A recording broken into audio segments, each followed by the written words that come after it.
재료라고 비유를 하면 지혜는 그 재료를 활용할 수 있는 기술이나 방법입니다.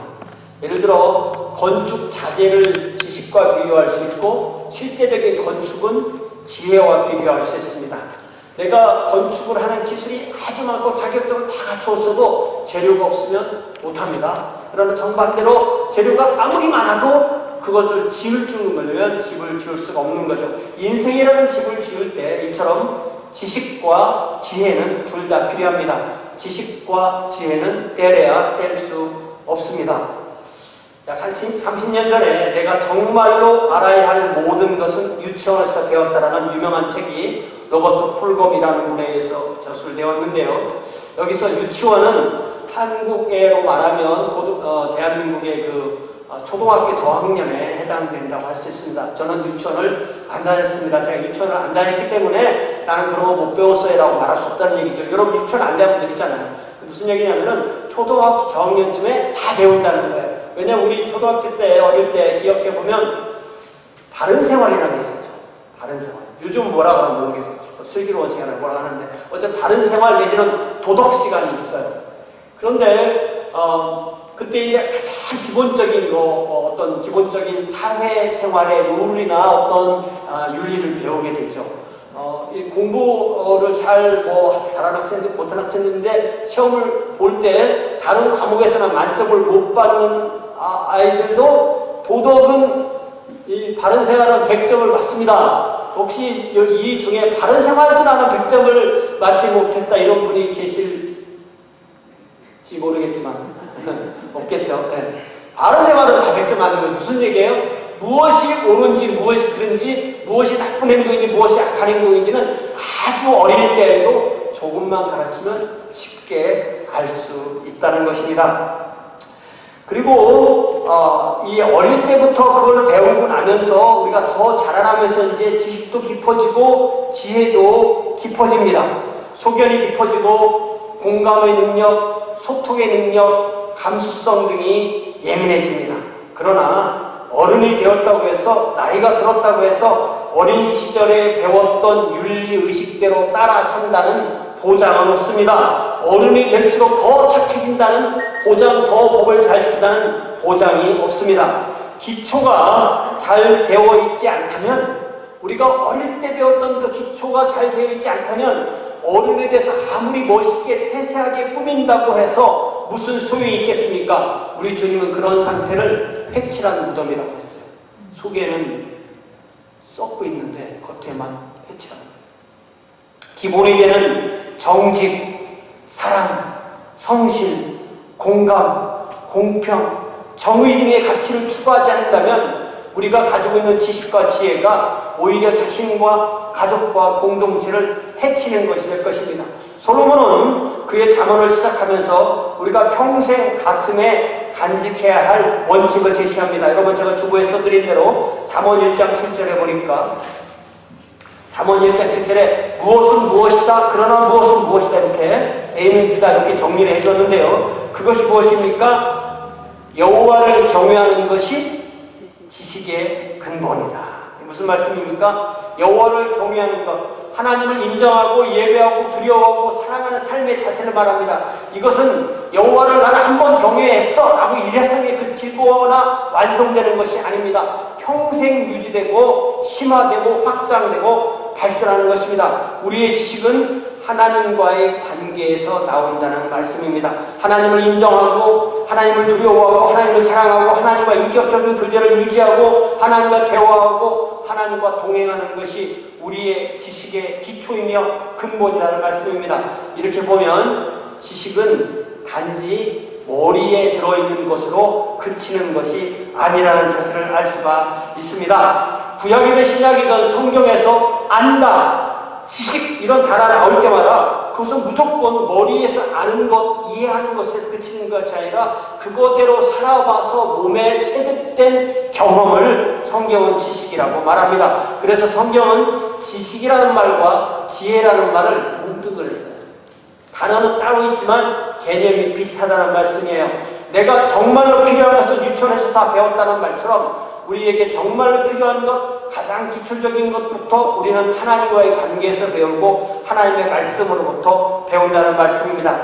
이 1장 7절 잠언 말씀의 대꾸는 그 다음 뒷부분에 나오는 대꾸는 뭐라고 되어 있냐면 그러나 미련한 자는 지혜와 훈계를 멸시한다 이렇게 되어 있죠.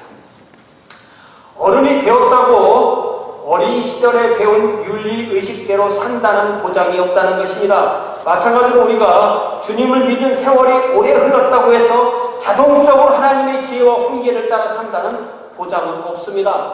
우리가 나이 먹을수록 더 악해질 수도 있기 때문입니다. 세상의 모든 악한 일은 애들이 하나요, 어른이 하나요? 어른이 하는 거잖아요. 어른들이 더 악하게 세상을 만들어 놓습니다. 작게는 내 안에 있는 악행부터 크게는 온 세상을 뒤흔드는 구조적인 악까지 모든 악은 사람의 마음에서 나오는 행동으로 이루어지게 되는 것입니다. 더 나아가서 우리는 세상의 관점이 아닌 하나님의 관점에서 분별해야 됩니다. 세상 기준의 선악이 아니라 하나님의 선악의 그 기준이 나의 기준이 되어야 합니다. 이런 면에서 우리에게 필요한 것이 바로 감수성이라고. 여러분 요즘 감수성이라는 말 들어보셨어요? 감수성. 이 감수성이라는 말이 무슨 말이냐면은 자신의 현재의 어떤 수용 능력, 이해 능력을 점점 더 발전시킬 수 있는 힘을 감수성이라고 해요. 자신의 능력을 확장하는 힘입니다. 이전에는 그게 죄인지 모르고 천연도스럽게 행동했었던 것인데 그게 이제는 죄라는 사실을 깨닫고 스스로 자신의 생각을 바꾸고 태도를 바꾸고 행동을 고치는 능력을 감수성이라고 그래요. 인종이나 성이나 계급이나 그 어떠한 구별에서부터 오는 차별을 당연한 것으로 여기던 태도로부터 돌이키는 능력입니다. 나를 지배하던 인식의 틀을 깨뜨리는 능력을 감수성이라 합니다. 하나님께서 인도하시는 모습으로 그래서 우리는 성장할 수 있습니다. 감수성이 없으면 받아들일 능력이 없기 때문에 성장하지 못하는 거죠. 오늘 우리가 읽는 부분에서 솔로몬은 이러한 지식과 지혜라는 주제로 또다시 우리에게 다가옵니다. 우리가 마음을 열고 하나님의 말씀에 우리의 마음을 내드리면 우리는 한 걸음 더 하나님께서 원하시는 지혜와 지식의 모습으로 나아가게 될 것입니다. 그래서 오늘 저는 전도서 8장 1절부터 8절의 말씀을 기준으로 지혜자의 마음이라는 제목으로 하나님의 말씀을 함께 나누기를 원합니다. 자, 1절에 보니까 사물의 이치, 또 사람의 얼굴 이런 말이 나오는데요. 인류가 발전시킨 학문은 인문과학과 자연과학으로 구분됩니다. 이 둘 다 인문과학이나 자연과학이나 둘 다 지혜와 지식이 필요한데요. 사람 사는 사이에 필요한 것을 연구하는 것이 인문과학이라면 사물의 이치를 연구하는 것이 자연과학입니다. 사물의 이치를 연구하여 알면 사람의 삶에 도움을 주고 과학이 발전하고 인간 사회에 많은 효율과 편리를 제공합니다. 그러나 과학이 발전한다고 해서 항상 좋은 게 아니에요. 왜냐하면 그 과학의 발전을 나쁜 것에 쓰는 사람들이 있으면 또 나쁜 결과를 내기도 합니다. 인문과학도 많은 연구와 실행을 통해서 개인과 공동체에 더 좋은 답을 찾아갑니다. 인류의 많은 역사 동안에 민주주의가 더 옳은 것인지 전체주의가 더 좋은 것인지 답을 찾습니다. 자본주의가 더 좋은 것인지 공산주의가 더 좋은 것인지 답을 찾아냈습니다. 지혜와 지식은 이처럼 자신과 타인과 함께 살 때 서로 얼굴 붉히고 화내지 않고 서로 온화한 모습으로 부드러운 모습으로 대하도록 만들어줍니다. 그 말씀을 지혜와 지식은 자신의 얼굴, 타인의 얼굴에 광채가 나게 하고 살아온 것을 변하게 한다고 말씀하십니다. 그래서 지혜와 지식이 있는 사람은 혼자 사는 것이 아니라 자기네 집단만 사는 것이 아니라 모두가 함께 공존하고 또한 공영하게 합니다. 그러니까 지혜로운 자의 마음은 사람 사이에 평화를 이끌어내어 함께 살도록 합니다.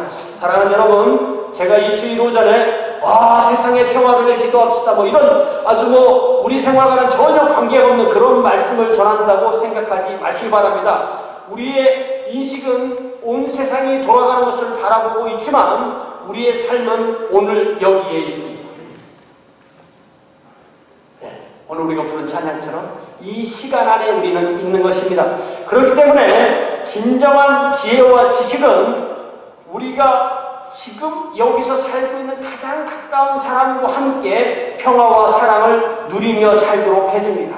지혜와 훈계를 받아들이는 마음이 있을 때 내 배우자와 내 자녀와 내 부모와 내 가족과 내 이웃과 내 성도와 내 일터에서 매일 만나고 부딪히는 사람과 평화와 사랑을 누리게 되는 것입니다.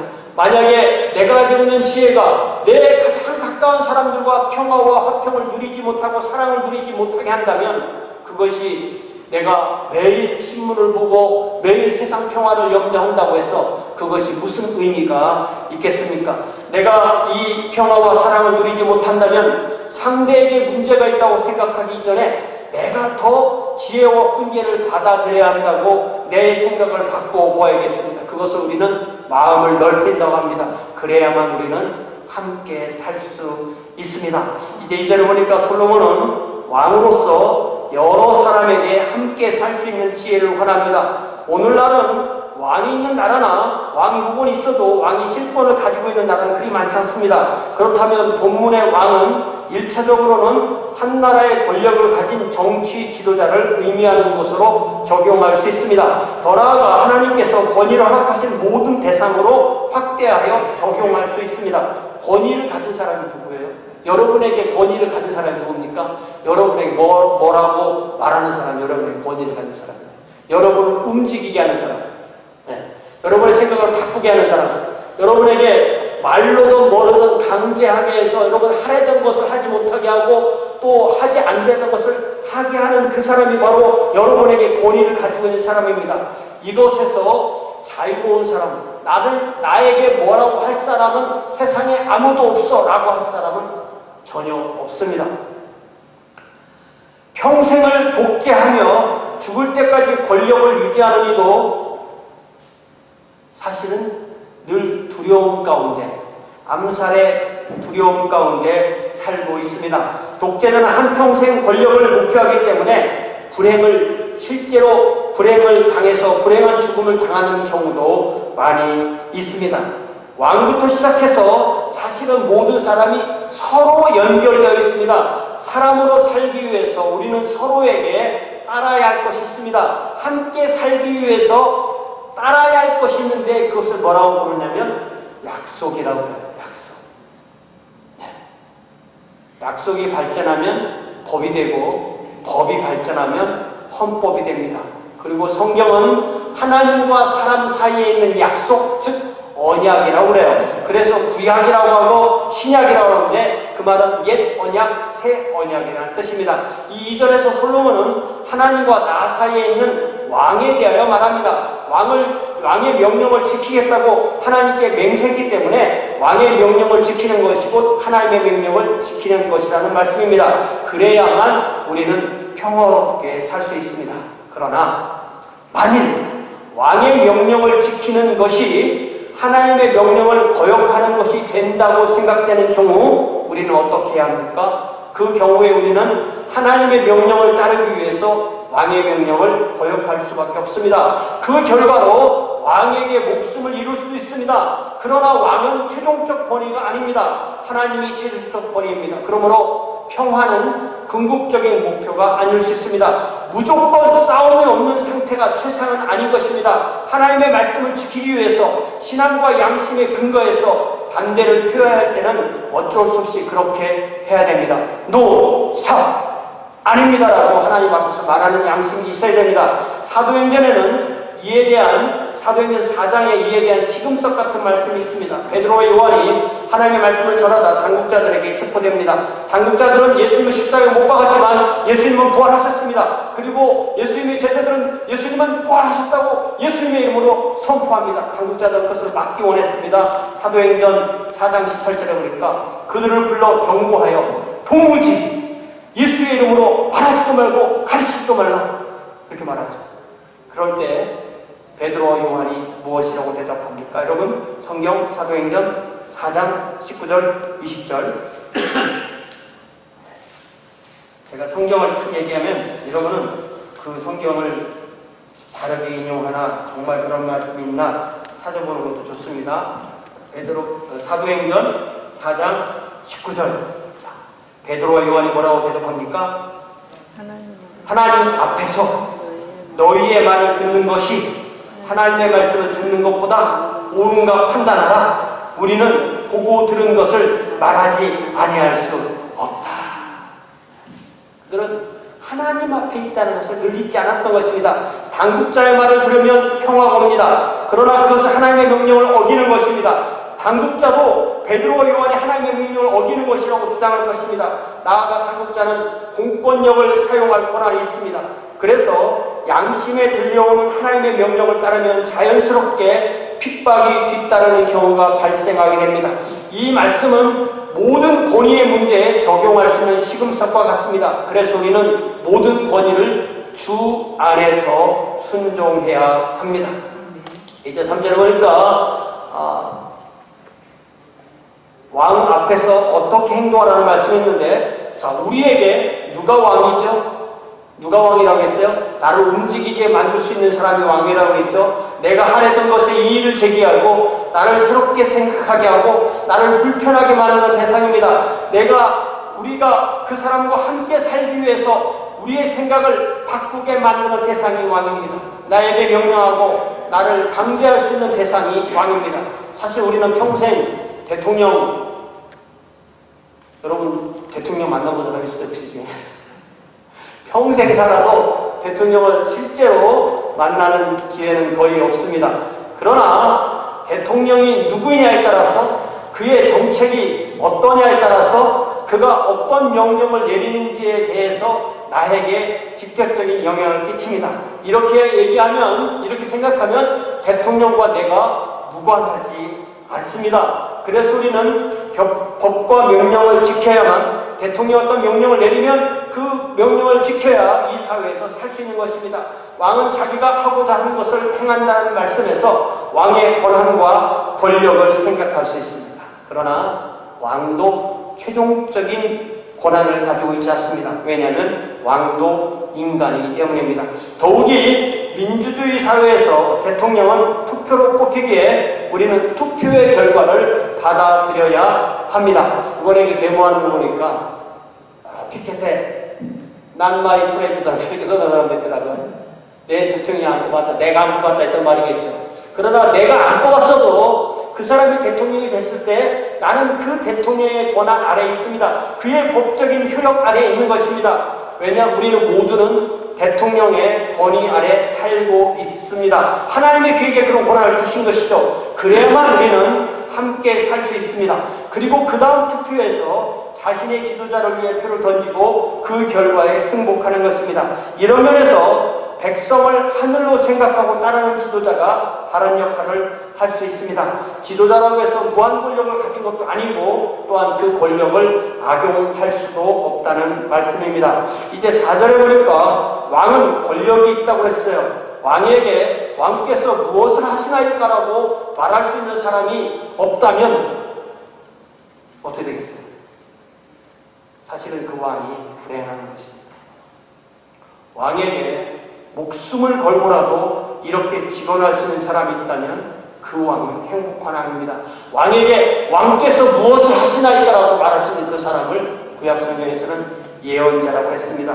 예언자가 하나님의 말씀을 대언할 때 왕은 그를 칼로 죽일 수 있습니다. 그러나 시대가 지난 후에 왕보다 예언자가 더 옳은 사람이라는 평가를 받게 되는 것입니다. 이러한 상황이 아니라면 왕이 하는 일을 따라야 합니다. 가정에서건 또 직장에서건 또 우리에게 요구하는 어떤 소리에 우리는 귀를 기울여야 됩니다. 법을 지켜야 됩니다. 사소한 것 어겨, 사소한 것 또 어겨, 사소한 것 또 어겨. 예를 들면 트래픽 라이트 빨간불에 지나가 집에 청구서 날라와 그 다음에 사고 날 수 있어요. 작은 일이라고 무시하고 살 수가 없다는 것입니다. 결국은 큰 일이 될 것입니다. 우리는 결단코 혼자 살 수 없습니다. 우리는 함께 살아야 됩니다. 서로의 약속을 지키고 살아야 됩니다. 이것이 정직이고 이것이 기본이고 이것이 기초입니다. 이제 5절에 보니까 이렇게 약속과 명령을 지키며 살아야 행복하고 평화롭다고 말씀합니다. 자신에게 하나님이 주신 것을 지킬 수 있습니다. 지혜로운 사람의 마음은 이렇게 모든 일이 이루어지는 원리를 파악합니다. 모든 일에 적절한 때와 과정, 영어 번역에 보니까 the proper time and procedure라는 말이 있어요. 적절한 때가 있고 그 이루어지는 과정이기 때문에 지혜로운 사람은 그 때와 과정을 잘 파악하고 그걸 따른다는 얘기예요. 저는 벌써 그때가 1982년 3년이 때니까 그때 제가 휴전선 155마일에 정중앙이 그 철원, 화천, 기마 여기 철의 삼각지대였거든요. 거기서 제가 군대 생활을 했는데 우리 송수영 집사님도 같은 그 부대였다고 나중에 보니까 자 거기서 그 이렇게 전방의 그 철책 안에 들어가는 이 부대를 이제 그 철책을 지키는 부대를 이렇게 1년에 한 번씩 바꾸는데 그걸 바꾸고 나서 한 달도 채 안 됐을 때예요. 제가 군종 사령이라 밤에 그 차를 만들어서 이제 그 병사들을 쭉 돌리고 있는데 우리 장교 한 분이 지금 북한군하고 교전이 벌어졌으니까 그만 돌리고 빨리 교회로 돌아가라고. 그래서 이제 돌아와서 잤죠. 이튿날 어떻게 됐나 이제 소식을 들어보니까 북한군하고 교전한 게 아니라 우리 부대끼리 싸운 거예요. 어떻게 됐는지 들어보니까 거기가 이제 바꾼 지 한 달도 안 돼서 소대장은 씀뺑이 젊은 소대장이고 또 거기 상사는 나이 많은 그 동네 회사는 상사인데 소대를 두 팀으로 나눠서 소대장부가 이쪽으로 매복을 들어가야 되고 이 상사조는 또 이쪽으로 매복을 들어가야 되는데 상사가 자기 시내에 갔다가 좀 늦어가지고 출발을 늦게 한 거예요. 그런데 이 매복이라는 것이 가매복 진지를 들려서 진매복 진지로 들어가요. 항상 가매복 진지를 들어 중매복 진지로 들어가야 돼요. 근데 소대장조는 이미 들어가서 딱 있고 이 상사조는 시간이 당기니까 가매복 분지를 거치지 않고 여기에서 진매복 분지로 직접 가는 거예요. 그러다 보니까 이쪽에서는 아무것도 모르는 이쪽 소대전조에서 정하지 않은 시간에 정하지 않은 움직임이 있으니까 총을 쏘는 거예요. 같은 소대원끼리 전쟁을 한 거예요. 네. 나중에 이게 무기 소리가 한국 무기 같아. 그걸 알고 사격을 그만둔 사람 때문에 전체 반만 딱 죽었어요. 그래서 얼마나 비참한 얘기입니까? 왜 이런 일이 발생했어요? 여러 가지 생각할 수 있겠죠. 가장 중요한 것은 그 정해진 룰을 지키지 않은 거예요. 그 정확한 시간, 정확한 절차를 지키지 않았기 때문에 그런 일이 생기게 된 것입니다. 이러한 문제는 누구에게나 중요한 문제예요. 때와 어떤 순서, 과정, 이것을 놓치지 않으면 이런 것을 지키지 않으면 많은 문제가 발생합니다. 문제는 내가 생각하는 때와 순서가 또 이 사람이 생각하는 때와 순서가 안 맞을 때가 있어요. 그럼 어떻게 됩니까? 맞춰야 돼요.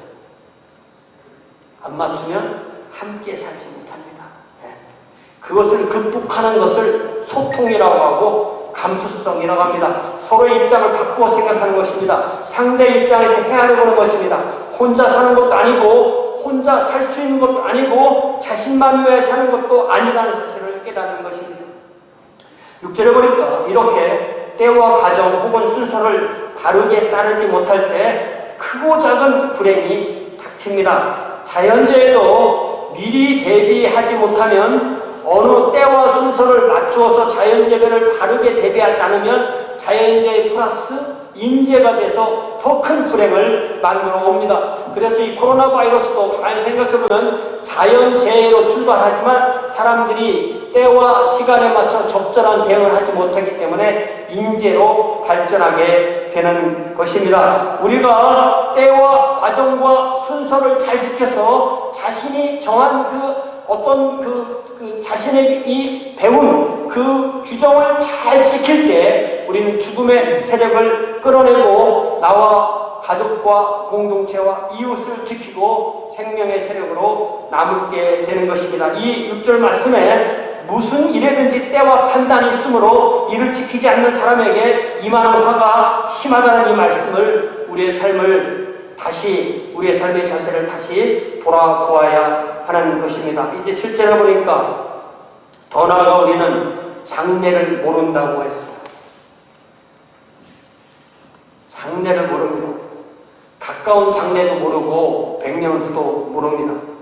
그러나 우리는 오늘 여기서 내가 해야 될 일을 함으로 내일도 대비하고 100년 후의 일도 대비하고 준비하고 계획합니다. 내일 일은 나의 일이지만 100년 후의 일을 대비한다는 것은 내 후세대를 위한 일입니다. 그러나 그 모든 것이 오늘 그리고 여기에서 연결이 되기 시작하는 것입니다. 오늘 여기 하나님의 말씀을 듣고 하나님을 경외하고 하나님의 지혜로 살고 하나님을 예배하고 찬양하고 하나님께 기도하는 삶을 살 때 그 오늘의 삶이 내일의 삶으로 연결되어지고 우리 후세대를 거쳐 100년 후까지 이어지게 되는 것입니다. 그래서 우리는 여기서 오늘을 살며 장래를 하나님께 맡기며 살아야 됩니다. 우리 주님은 우리가 유명한 말씀 마태복음 6장 34절에서 그러므로 내일 일을 위하여 염려하지 말라. 내일 일은 누가 염려할 것이요? 내일 일은 내일이 염려할 것이요. 한날의 괴로움은 그날의 족하니라. 이렇게 말씀하셨어요. 자, 그러면 제가 물어볼게요. 오늘 아껴서 쓰고 남긴 것을 모아두는 것은 오늘 일입니까? 내일 염려하는 것입니까? 그게 오늘 일이에요. 그러니까 없을수록 더 저축해야 돼요. 말이 안 되는 것 같죠? 우리 어머니 이렇게 하셨어요. 없을수록 남겨요. 내일 일을 모르니까. 대비하는 거죠. 그게 오늘 일인 것입니다. 이것이 바로 없을수록 조금이라도 저축하는 이것이 바로 때, 과정, 순서, 절차를 아는 지혜입니다. 그리고 내일 일은 내일이 염려하게 두는 것입니다. 주님께 맡긴다는 말씀이죠. 그래서 오늘이 딱 오늘 밤에 자고 나면은 내일이 오늘이 되어버렸어요. 그러면 그 내일의 염려가 오늘의 염려가 되고 나의 일이 되고 내가 해야 될 일로 바뀌게 되는 것입니다. 이렇게 우리는 하루씩 살아가는 거죠. 자, 이제 8절에 보니까 바람 이야기가 나요. 바람. 재밌게도요, 구약 성경을 쓴 히브리어나 신약 성경을 쓴 헬라어나 바람, 숨, 호흡 있죠. 호흡, 숨, 영, 사람 속에는 영, 그걸 똑같은 단어로 써요. 히브리어는 루아키라고 하고 헬라어로는 푸니마라고 하는데 똑같이 그 두 언어에서 항상 그 의미가 그 단어가 바람, 숨, 영. 바람, 숨, 영이에요. 그래서 이 8절에 나오는 이 말씀은 누구도 바람을 주장하지 못한다는 말도 되고 누구도 자기의 호흡을 주장하지 못한다는 말도 되고 누구도 자기의 영혼을 자기 마음대로 할 수 없다는 말로도 이해할 수가 있습니다. 그래서 이 말씀은 허리케인 같은 바람부터 우리의 코를 드나드는 바람의 호흡 그리고 우리 안에 살아있는 영혼까지 우리가 주관할 수 없다는 뜻입니다. 제가 금년 초부터 이렇게 우리 권사님 때문에 병원에 자꾸 드나들고 산소호흡기 뽕을 이렇게 보면서 숨을 계속 쉬면 사는 건데 왜 숨을 못 쉬고 돌아가시지? 그런 바보 같은 생각을 0.5초 좀 했었어요. 맞아요? 숨을 계속 쉬면 사는 거죠. 그런데 그럼 죽는 사람이 없겠죠. 숨을 계속 쉬면 사니까. 그러니까 자기가 숨을 계속 쉬고 싶다고 해서 의사가 그 사람에게 숨을 계속 쉬게 해주고 싶다고 해서 그렇게 할 수 없다는 것입니다. 우리는 하나님이 아니고 우리는 사람이라는 것입니다.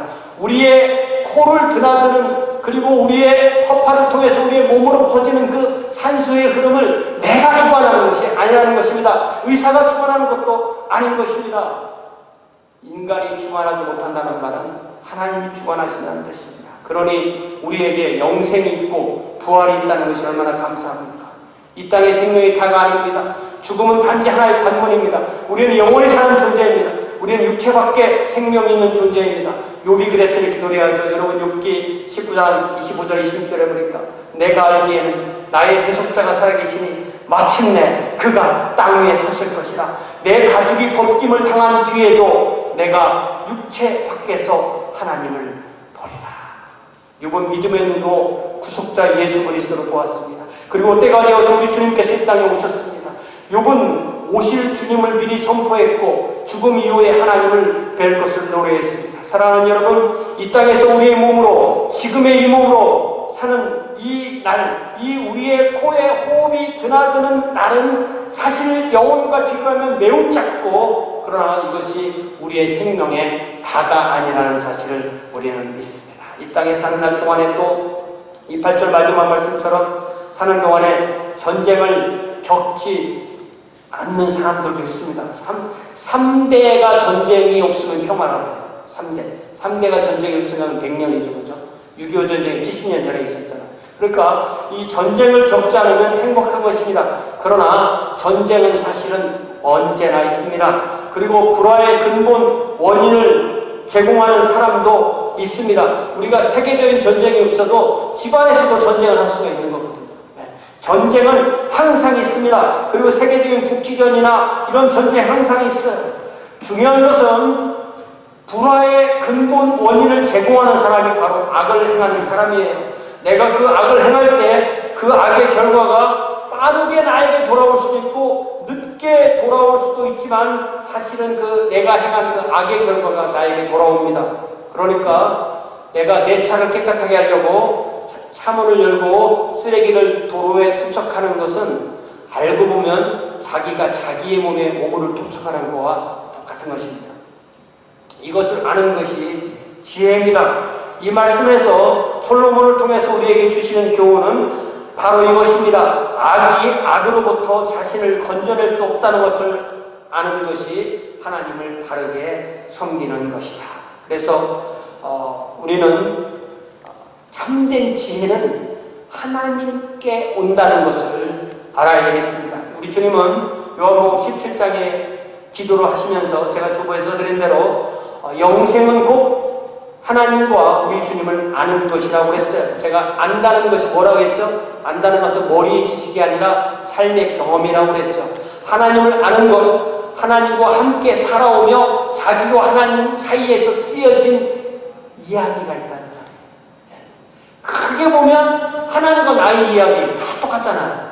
그러나 가까이 들어가서 보면 다 소설책을 10권을 써도 되는, 자서전을 회고록을 10권이나 써도 되는 아름다운 각자의 이야기가 있어요. 각자 색깔이 다르고, 각자 맛이 다르고, 각자 생긴 것이 다르고, 각자 그 어떤 텍스처가 다르고, 각자 그 사람만의 독특한 그 느낌이 있는 그러한 우리 삶을 살아가는 그 이야기가 바로 우리와 하나님과의 사이에 있는 경험으로 만들어진 지혜와 지식인 줄 믿습니다. 그러므로 참된 지혜자의 마음은 영생과 오늘을 동시에 볼 수 있어요. 오늘을 살면서 우리의 머릿속에는 영생이 있는 거예요. 이게 지혜자의 마음입니다. 그렇기 때문에 지혜자의 마음은 오늘도 보고 내일도 보고 영생도 봅니다. 나도 보고 가족도 보고 이웃도 보고 온 세상도 봅니다. 하나님의 보시는 눈으로 나를 볼 수 있고 가족을 볼 수 있고 이웃을 볼 수 있고 세상을 봅니다. 나 자신이 지혜와 지식의 근원이 아님을 아는 것이 진정한 지혜를 가진 이들의 마음입니다. 그래서 진정한 지혜를 소유한 사람은 하나님 안에서 함께 살 수 있습니다. 가족과 이웃과 성도와 함께 삽니다. 이 시간에 반주해 주는 동안에 이 한 주간도 이렇게 진정한 지혜와 지식의 마음을 가지고 평화와 사랑을 가지고 이웃과 함께 살겠다는 각자의 결단을 기도로 주님 앞에 아뢰 수 있기 바랍니다. 다 함께 기도